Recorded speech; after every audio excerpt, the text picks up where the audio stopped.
Hello, ধন্যবাদ। অতি চমৎকার গান এবং কথা। আসলে একটা বিষয় না বললেই নয়। প্রথমে যখন আমি দাঁড়িয়েছি বন্দনা গান এবং আমার নবীজিকে স্মরণ রেখে একটি নাম রেখেছি, তখন থেকে আমি শুনতে পাইছি যে পালা গান, গুরু এবং শিষ্য।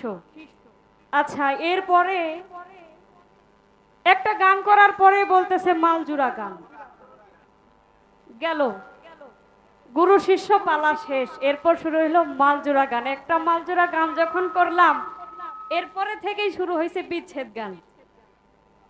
মানে একটা পালা শেষ করার আগে আরেকটা পালা দিয়ে দিতেছে। এরপরে যখন গানগুলা মানে দেখবেন সারা রাত্র ব্যাপী গান করার পর কিছু মানুষ বলবে যে কি ধরনের গান হইলো, কিছুই বুঝলাম না। আসলে শিল্পীদের দোষটা কিন্তু হবে, কিন্তু কমিটির পক্ষ থেকে যে বলা হইতেছে বারবার, একবার গুরু শিষ্য, মালজোড়া গান, বিচ্ছেদ গান, যে কোনো একটা দিলে তো গানটা সুন্দর হয়। তো দিবেন আপনারা সব পালাই, তাহলে তো গান সব পালারই করতে হবে, নয়তো তো শিল্পীর দোষ। তো এখন যেহেতু রাত্র 2টার কাছাকাছি, এখন সব পালা বাদে এখন বিচ্ছেদের পালাই হবে। তার আগে কমিটির পক্ষ থেকে একটি গানের আদেশ এসেছে, যেটা